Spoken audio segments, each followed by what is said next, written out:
रीना एक बहुत ही होनहार और ईमानदार स्टूडेंट थी। उसका परिवार बहुत गरीब था, जिस कारण रीना को स्कूल में सबके सामने शर्मिंदा होना पड़ता था। लेकिन रीना ने अपनी मेहनत और लगन से अपने परिवार की गरीबी को दूर कर दिया। रीना 5वीं क्लास की छात्रा थी। वो दौड़ी दौड़ी स्कूल की तरफ जा रही थी, लेकिन जब वो स्कूल पहुंची तो उसकी क्लास शुरू हो चुकी थी। वो जब अपनी क्लास में पहुंची तो मैडम ने उसे दरवाजे पर ही रोक दिया। रुक जाओ रीना, तुम आज भी लेट आई हो। ये तुम्हारी रोज की आदत बनती जा रही है। आज तुम्हें इसकी सजा मिलेगी। लेकिन मैडम, मैंने जानबूझकर लेट नहीं किया। मैं कुछ नहीं सुनना चाहती। आज तुम सारा दिन क्लास के बाहर खड़ी रहोगी। रीना ने मैडम की बात का कोई जवाब नहीं दिया और चुपचाप क्लास के बाहर खड़ी हो गई। दरअसल रीना के घर से स्कूल की दूरी पूरे 5 किलोमीटर थी। रीना अपने घर से स्कूल तक रोज पैदल आया करती थी, क्योंकि उसके पास रिक्शे या स्कूल बस का किराया देने के लिए पैसे नहीं थे। रीना के माता पिता बहुत ही गरीब थे।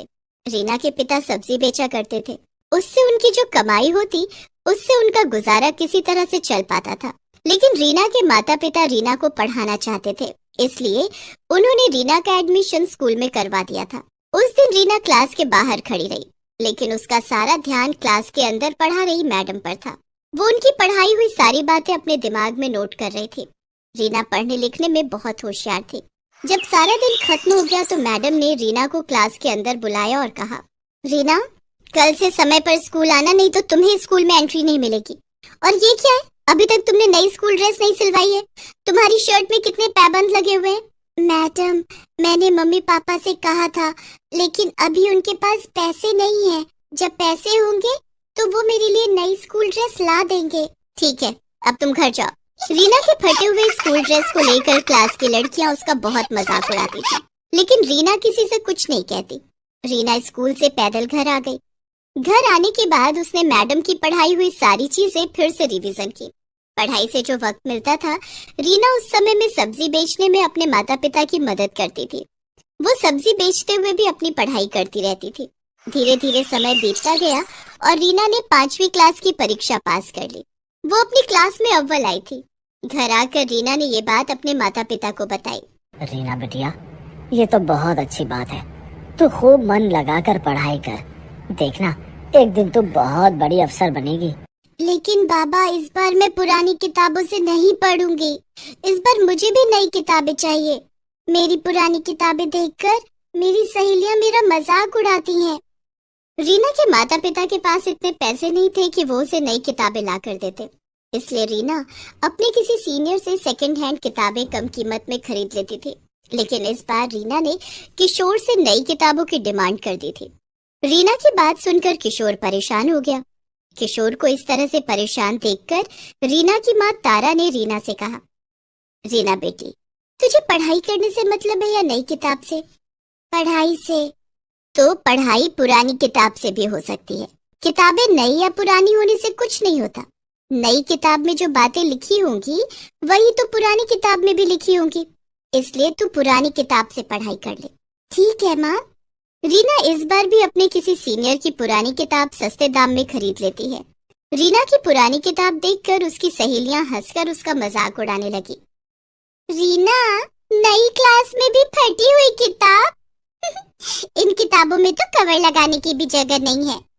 मेरी किताब पुरानी और फटी है तो क्या हुआ? देखना, मैं इस बार भी क्लास में अव्वल आऊंगी। रीना इस बार और भी ज्यादा मन लगाकर पढ़ाई करने लगी। रीना अपने घर के हालात जानती थी, इसलिए वो कभी अपने माता पिता से किसी चीज की डिमांड नहीं करती थी। दूसरे बच्चों की तरह वो लंच में तरह तरह के पकवान नहीं लाती थी। एक दिन स्कूल में लंच के समय, चल रीना, खाना खाते हैं, बहुत भूख लगी है। ठीक है। पिंकी ने अपना लंच बॉक्स खोलकर देखा तो उसमें आज फ्राइड राइस और चिली पनीर रखे थे। अरे वाह, आज मम्मी ने मेरी फेवरेट डिश दी है। इसे खाकर बड़ा मजा आएगा। पिंकी का लंच देखकर रीना अपना डब्बा खोलने की हिम्मत नहीं कर पा रही थी। तभी कीर्ति भी अपना लंच बॉक्स लेकर वहाँ आ गई। कीर्ति, तू आज लंच में क्या लाई है? कीर्ति ने अपना लंच बॉक्स खोला। आज मम्मी ने पूरी और शाही कोफ्ते दिए हैं। अरे वाह। रीना, तू लंच में क्या लाई है? तू भी अपना डब्बा खोल। मैं आज लंच नहीं लाई। लेकिन मैंने तो तुझे अपने बैग से लंच बॉक्स निकालते हुए देखा था। तूने उसे वापस क्यों रख दिया? पिंकी ने रीना के बैग में से उसका लंच बॉक्स निकाल लिया। दोनों सहेलियों ने जब रीना का लंच बॉक्स खोला तो उसमें गुड़ और 2 सूखी रोटी रखे हुए थे। अरे रीना, तेरी मम्मी ने लंच में रोटी और गुड़ दिया है, ले तू हमारा खाना खा ले। नहीं, तुम लोग अपना खाना खाओ, मुझे तो गुड़ और रोटी खाने की आदत है, मैं यही खा लूंगी। अरे हमारा खाना टेस्ट करके देख, ऐसा टेस्टी खाना तूने कभी नहीं खाया होगा। रीना को पिंकी की ये बात बहुत बुरी लगती है। उसकी आंखों से आंसू छलक आते हैं। वो चुपचाप अपना लंच बॉक्स लेकर क्लासरूम से बाहर आ जाती है और गैलरी में बैठकर खाना खा लेती है। रीना इसी तरह संघर्ष करके अपनी पढ़ाई कर रही थी। चाहे कितनी भी परेशानियां और रुकावटें आए, लेकिन वो पढ़ाई में हमेशा अव्वल रहती। एक दिन रीना के बाबा, रीना अब 7वीं कक्षा में पहुंच गई है, वो अब बड़ी हो रही है, उसके पुराने स्कूल ड्रेस छोटे हो गए हैं और कई जगह से फट भी गए हैं। इस बार हमें उसके लिए नई स्कूल ड्रेस सिलवानी ही पड़ेगी। मैं समझता हूँ रीना की माँ, लेकिन मैं क्या करूँ? तुम तो जानते ही हो कि सब्जी बेचकर हमें 2 वक्त की रोटी पानी किसी तरह से मिल रही है। अगर इस बार रीना के लिए नई स्कूल ड्रेस खरीद ली तो उसकी किताबें नहीं खरीद पाऊंगा। रीना के बाबा, मैं सोच रही थी कि रीना के स्कूल जाने के बाद मैं सारा दिन खाली रहती हूँ, आप भी सब्जियाँ बेचने बाजार चले जाते हैं, तो क्यों ना मैं भी कोई काम कर लूँ। इससे 2 पैसे ज्यादा आएंगे और रीना की पढ़ाई में वो पैसे काम आएंगे। ठीक है रीना की माँ, ऐसा ही कर लो। कम से कम रीना के लिए नई स्कूल ड्रेस और नई किताबें तो आ जाएंगी। रीना अपने माता पिता की बातें सुन रही थी। वो मन ही मन सोचती है, माँ पिताजी, आप दोनों मेरी पढ़ाई के लिए जितनी मेहनत कर रहे हैं, मैं वादा करती हूँ कि मैं एक दिन आप दोनों को दुनिया की सारी खुशियाँ दूंगी। दूसरे दिन से तारा कुछ घरों में काम करने लगती है। वो दूसरों के घरों में झाड़ू पोछा और बर्तन धोने का काम करती है। तारा ने अपनी मालकिन से कुछ पैसे उधार लेकर रीना के लिए नई स्कूल ड्रेस और नई किताबें खरीदी। लेकिन ये बात रीना की सहेलियों को पता चल जाती है, क्योंकि रीना की माँ जहाँ काम करती थी वो कोई और नहीं, कीर्ति और पिंकी का ही घर था। एक दिन, अरे रीना, नई स्कूल ड्रेस और इस बार तो नई किताबें भी। हाँ, क्योंकि रीना की माँ जॉब करने लगी है, उन्होंने कल ही तो मेरी मम्मी से एडवांस लिया था, उन्हीं पैसों से रीना की नई स्कूल ड्रेस और नई किताबें आई हैं। हाँ यार, रीना की मम्मी मेरे घर में भी काम करती है, मेरे घर में आज छोले भटूरे बने हैं, मैंने मम्मी से कह दिया कि थोड़े से छोले भटूरे रीना की मम्मी को भी दे दे। रीना, आज घर जाने के बाद तुझे छोले भटूरे खाने को मिलेंगे। आखिर तुझे भी तो अच्छा खाने का स्वाद पता चलना चाहिए। अच्छा खाना खाकर भी अगर पढ़ाई में मन न लगे तो उस खाने का क्या फायदा। खाना तो वही अच्छा होता है जिसे खाने के बाद दिमाग तंदुरुस्त रहे और पढ़ाई में खूब मन लगे। रीना का 2 टूक जवाब सुनकर पिंकी और कीर्ति का चेहरा देखने लायक था। दोनों सहेलियों ने चुप रहने में ही अपनी भलाई समझी। धीरे धीरे समय गुजरता गया और रीना 7वीं से 8वीं और 8वीं से 9वीं और 9वीं से 10वीं कक्षा में आ गई। वो हर कक्षा में अव्वल आती। रीना बेटिया, तू अब 10वीं कक्षा में आ गई है, खूब ध्यान से पढ़ाई करना, तुझे अपनी पढ़ाई आगे भी जारी रखनी है। पिताजी, मैं खूब मेहनत करूंगी, आप देखना मैं पूरे स्कूल में टॉप करूंगी। रीना खूब मेहनत करने लगी। शाम को स्कूल से आने के बाद वो पढ़ाई में जुट जाती। क्लास में टीचर के पूछे गए हर सवाल का रीना सबसे पहले और सही जवाब देती। पैदल स्कूल आना और पैदल घर जाना भी रीना के हौसले को तोड़ता नहीं, बल्कि और बढ़ा देता था। धीरे धीरे दिन बीत गए और 10वीं की परीक्षा का दिन भी आ गया। रीना, ये ले, दही चीनी खाकर जा, परीक्षा अच्छे से दे पाएगी। रीना ने पैर छूकर अपने माता पिता का आशीर्वाद लिया और परीक्षा देने पैदल घर से निकल पड़ी। लेकिन रास्ते में ही उसका जूता टूट गया। ओह, इसे भी अभी टूटना था। समय पर परीक्षा सेंटर नहीं पहुंची तो परीक्षा नहीं दे पाऊंगी, मुझे वहां तक जाना ही होगा। रीना ने अपने टूटे हुए जूतों को उतार कर हाथों में ले लिया और खाली पैर ही परीक्षा सेंटर की तरफ जाने लगी। चलते चलते उसके पैरों में छाले पड़ गए, लेकिन रीना के कदम परीक्षा सेंटर पर जाकर ही रुके। रीना ने अच्छे से अपनी परीक्षा दी। दूसरे दिन वो अपने पैरों में पॉलीथीन बांधकर परीक्षा सेंटर पहुंची, क्योंकि नए जूते खरीदने के लिए उसके पास पैसे नहीं थे। इस तरह से रीना ने 10वीं की परीक्षा भी दे दी। कुछ दिनों के बाद जब परीक्षा का रिजल्ट आया क्लास में, रीना, तुम बहुत होनहार और मेहनती हो, आज तुम्हें तुम्हारी मेहनत का फल मिला है। तुम इस स्कूल में ही नहीं, पूरे राज्य में 10वीं की परीक्षा में अव्वल आई हो। देखो, अखबार में तुम्हारी फोटो छपी है। मैडम ने रीना और पूरे क्लास को अखबार में रीना की फोटो दिखाई। इतना ही नहीं, आगे की पढ़ाई के लिए तुम्हें सरकार की तरफ से स्कॉलरशिप भी दी जाएगी। ये सब सुनकर रीना बहुत खुश हुई। वो खुशी खुशी जब घर पहुंची तो उसके घर के बाहर मीडिया वाले उसका इंटरव्यू लेने के लिए इकट्ठा थे। सबने बारी बारी से रीना का इंटरव्यू लिया। रीना की कामयाबी से उसके माता पिता बहुत खुश थे। रीना ने स्कॉलरशिप की मदद से पहले 12वीं और फिर कॉलेज की पढ़ाई पूरी की। उसके बाद प्रतियोगिता परीक्षा की तैयारी करने लगी। कुछ सालों की कड़ी मेहनत से रीना ने आईएएस की परीक्षा पास कर ली थी। रीना अब एक आईएएस ऑफिसर बन चुकी थी। रीना ने अपने आप से जो वादा किया था उसे पूरा कर दिखाया। उसने अपने माता पिता के कदमों में दुनिया की सारी खुशियां लाकर रख दी।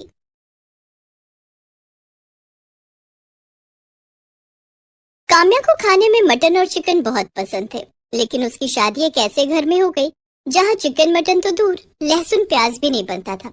ऐसे में काम्या ने रोज रोज चिकन मटन खाने के लिए क्या किया, जानने के लिए देखते हैं रोज मटन चिकन।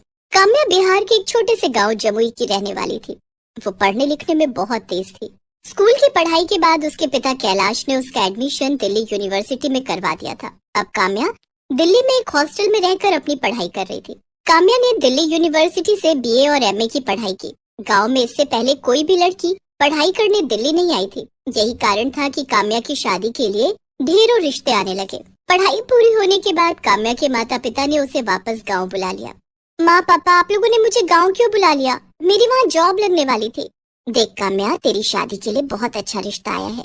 लड़के वाले जमुई के ही हैं, लेकिन वो लोग दिल्ली में रहते हैं। शादी के बाद तू वापस दिल्ली चली जाना और अपनी जॉब कर लेना। ठीक है माँ, तू कल तैयार रहना, कल लड़के वाले तुझे देखने आएंगे।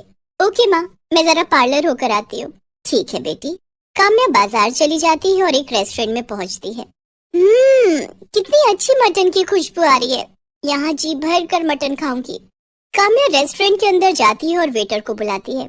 Yes ma'am. आपकी दुकान के सबसे स्पेशल नॉनवेज क्या है? मैम, आप मटन हांडी ट्राई करो। इसे हम मिट्टी के बर्तन में बनाते हैं। मटन का टेस्ट भी और मिट्टी की सौंधी सौंधी खुशबू भी। ठीक है, आप 2 प्लेट मटन हांडी और 1 प्लेट चिकन सीख कबाब ले आइए। जी मैम। वेटर काम्या को उसका ऑर्डर सर्व कर देता है। काम्या सारा मटन और चिकन खा लेती है। अब जाके राहत मिली है। सुबह से हरी सब्जियां खा खा के मेरा पेट ही नहीं भर रहा था। दरअसल काम्या के घर में नॉनवेज तो दूर, लहसुन प्याज भी नहीं बनता था। लेकिन काम्या को दिल्ली के हॉस्टल में रहकर रोज रोज मटन चिकन खाने की लत लग गई थी। उसे एक दिन भी मटन और चिकन ना मिले तो उसकी हालत बिगड़ जाती थी। लेकिन काम्या को क्या पता था कि उसे ससुराल भी ऐसा ही मिलने वाला था। उस दिन जब काम्या घर लौटी, आ गई बेटी। हाँ माँ, बहुत थक गई हूँ, मैं सोने जा रही हूँ, खाना नहीं खाऊंगी। ऐसा कहकर काम्या सोने चली जाती है। दूसरे दिन उसे लड़के वाले देखने आते हैं। काम्या तैयार होकर उनके सामने जाती है। बहन जी, हमें लड़की पसंद है। अगर आपको हमारा लड़का पसंद हो तो हम बात आगे बढ़ाएं। हाँ हाँ, क्यों नहीं बहन जी, ये भी कोई पूछने वाली बात है। आपका लड़का हमें बहुत पसंद है।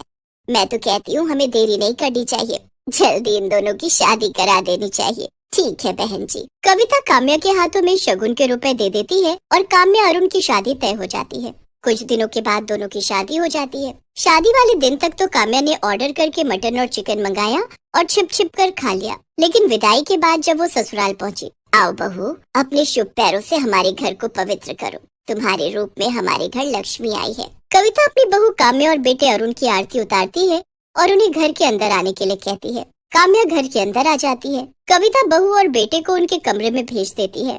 थोड़ी देर के बाद घर का नौकर चाय नाश्ता लेकर आता है। नाश्ते में मिठाइयाँ और नमकीन देखकर काम्या मन ही मन सोचती है, हाय, ये नमकीन और मिठाइयाँ कौन खाएगा?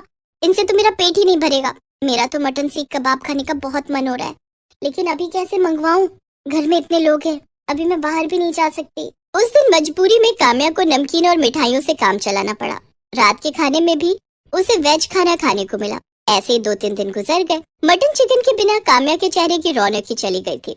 क्या बात है काम्या, तुम कमजोर क्यों लग रही हो? यहाँ तुम्हें भरपेट खाना तो मिल रहा है ना? बहू, कहीं तू शर्म के मारे आधा पेट खाकर तो नहीं रह जाती? नहीं माँ जी, शर्म किस बात की, वो शादी की रस्मों में थक गई थी ना, इसलिए। अच्छा ऐसी बात है, तो तू आराम कर। वैसे भी तुझे घर के काम नहीं करने हैं, घर में नौकर तेरे लिए तो है। तुझे जो चीज चाहिए रामू से मांग लेना। जी माँ जी। काम्या मन ही मन सोचती है, अब इन्हें कैसे समझाऊं कि मैं क्यों कमजोर होती जा रही हूँ। अगर जल्दी मुझे मटन चिकन खाने को नहीं मिला तो मैं मर ही जाऊंगी। एक काम करती हूँ, रामू से कहती हूँ मेरे लिए मटन और चिकन ले आए। रामू काका, आप आज बाजार जाओगे ना? मेरे लिए कुछ सामान ला दोगे? हाँ बहू रानी, क्या सामान लाना है? हम जरूर ला कर देंगे। काम्या एक कागज के टुकड़े पर उसे एक रेस्टोरेंट का एड्रेस लिख कर देती है और कहती है, ये पैसे रख लो, मैंने रेस्टोरेंट में फोन कर दिया है, वो मेरा ऑर्डर आपको पैक करके आपको दे देंगे। आप ये पैसे उन्हें दे देना और मेरा ऑर्डर ले आना, लेकिन हाँ, घर में किसी को कुछ बताना मत। बहू रानी, क्या घर का खाना आपको पसंद नहीं आता? आपको कुछ और खाना हो तो मुझे बता दो, मैं घर पर ही बना दूंगा। बाजार का खाना सेहत के लिए अच्छा नहीं होता है। रामू काका आपसे जितना कहा है उतना ही करो, आप यहाँ से जाओ। रामू काम्या से कुछ नहीं कहता है और पैसे लेकर रेस्टोरेंट चला जाता है। रेस्टोरेंट में काम्या के लिए मटन कोरमा और चिकन शामी कबाब पहले से पैक करके रखा हुआ था। रामू रेस्टोरेंट के मालिक को पैसे देता है और ऑर्डर उठाकर घर आ जाता है। वो चुपके से काम्या के कमरे में जाकर उसे उसका ऑर्डर डिलीवर कर देता है। काम्या अपने कमरे का दरवाजा बंद करके मटन और चिकन का स्वाद लेने लगती है। आहा, कितने दिन के बाद मुझे मटन और चिकन खाने को मिला है, आज मेरा पेट भरा है। काम्या ने जल्दी जल्दी सारा मटन और चिकन खा लिया। अब इन हड्डियों का क्या करूं? इतने में बाहर से कविता उसे आवाज लगाने लगती है और उसके कमरे का दरवाजा खटखटाने लगती है। काम्या बहू, काम्या बहू, अंदर क्या कर रही है? दरवाजा खोल चल, खाना टेबल पर लग गया है।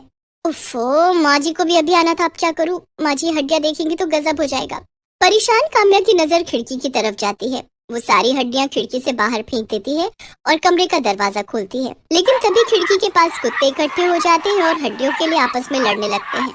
अरे बहू, कितनी देर लगा दी, सब खाने पर तेरा इंतजार कर रहे हैं और ये कमरे से कैसी बदबू आ रही है? ये बाहर कुत्ते शोर क्यों मचा रहे हैं? बदबू? कैसी बदबू माँ जी? खिड़की खुली है ना, अभी कचरे वाली गाड़ी आई थी कचरा उठाने, उसी की बदबू होगी। कुत्ते भी इसी कारण शोर मचा रहे होंगे। और माँ जी, मैं खाना नहीं खाऊंगी। खाना नहीं खाएगी? लेकिन क्यों? वो मुझे भूख नहीं है, पता नहीं क्या हो गया है मुझे। परेशान मत हो बहू, मम्मी पापा की याद आ रही है ना, चल उन्हें वीडियो कॉल कर ले। जी माँ जी। कविता वहाँ से चली जाती है। काम्या सोचती है कि सास को अभी तो टाल दिया, लेकिन रोज रोज रामू काका से नॉनवेज मंगवाया तो कहीं घर में किसी को पता न चल जाए। रोज रोज मटन चिकन खाने के लिए मुझे कुछ न कुछ तो करना पड़ेगा। काम्या थोड़ी देर सोचती है, हाँ ये ठीक रहेगा, मैं जॉब ज्वाइन कर लेती हूँ, रोज बाहर निकलने का मौका मिलेगा और इसी बहाने रोज मटन चिकन भी खा लूंगी। मैं आज ही अरुण से बात करती हूँ। उस दिन जब अरुण ऑफिस से घर आता है तो काम्या उससे अपनी जॉब की बात करती है। ये तो बहुत अच्छी बात है काम्या, घर से बाहर निकलोगी तो तुम्हारा दिल लगा रहेगा। मैं माँ और पापा से बात कर लेता हूँ, मुझे विश्वास है कि वो तुम्हें जॉब करने से नहीं रोकेंगे। अरुण और काम्या कविता और महेंद्र से बात करते हैं। वो दोनों भी काम्या की जॉब करने के फैसले से बहुत खुश थे। काम्या अब जॉब की तलाश करने लगती है और घर से बाहर निकलते ही उसका रोज रोज मटन और चिकन खाना शुरू हो जाता है। कुछ दिनों के बाद काम्या को जॉब मिल जाती है। काम्या अब रोज ऑफिस जाने लगी थी। उसके ऑफिस के सामने एक रेस्टोरेंट था जिसमें नॉनवेज के ढेर सारे आइटम मिलते थे। काम्या कभी घर से लंच नहीं ले जाती थी और रोज रोज रेस्टोरेंट में जाकर मटन और चिकन खाती थी। एक दिन, काम्या बहू, तू लंच लेकर ऑफिस क्यों नहीं जाती? सारा दिन भूखी रहकर काम करेगी तो तेरी सेहत पर बुरा असर पड़ेगा। माँ जी, ऑफिस में काम इतना ज्यादा रहता है कि खाने की फुर्सत ही नहीं मिलती, इसलिए मैं लंच नहीं ले जाती। अगर लंच ले गई तो वो लौट कर वापस आ जाएगा। इस तरह अपनी सास से झूठ बोलकर काम्या रोज रोज मटन और चिकन खाने लगी। उसकी सारी सैलरी मटन और चिकन खाने में खत्म हो जाती। धीरे धीरे काम्या का वजन बहुत बढ़ने लगा। घर में सब इस बात से हैरान थे कि लंच न करने के बाद भी वो इतनी मोटी कैसे हो रही है। एक दिन काम्या ऑफिस के पास वाले रेस्टोरेंट में बैठकर मटन और चिकन खा रही थी कि तभी उसकी तबीयत अचानक बिगड़ गई। उसे चक्कर आने लगे और वो बेहोश होकर जमीन पर गिर पड़ी। उसके ऑफिस के कुछ दोस्त उसे उठाकर अस्पताल ले गए और उसके घर वालों को खबर दी। अरुण, कविता और महेंद्र भागे भागे अस्पताल आए। वहाँ डॉक्टर ने चेकअप किया और कविता से कहा, लगता है आपकी बहू रोज रोज मटन चिकन खाती है, तभी इनका कोलेस्ट्रॉल बहुत बढ़ गया और इनका बीपी भी बहुत हाई है। इन्हें बहुत ज्यादा सादा खाना खाना होगा, तभी इनकी सेहत सुधर सकती है। ये आप क्या कह रहे हैं डॉक्टर साहब? बेचारी मेरी बहू तो दिन में खाना भी नहीं खाती है, वो चिकन मटन कैसे खा सकती है? देखिए, ये रोज मटन चिकन खाती है, ये मैं नहीं कह रहा हूँ, इनकी रिपोर्ट कह रही है। माँ जी, मुझे माफ कर दीजिए, डॉक्टर सही कह रहे हैं। मैं रोज छिप छिप कर मटन चिकन खाती थी, लेकिन अब कभी उन्हें हाथ भी नहीं लगाऊंगी। काम्या की चोरी पकड़ी गई थी, लेकिन उसने अपने घर वालों से इसके लिए माफी मांगी और कभी मटन चिकन ना खाने की कसम खाई।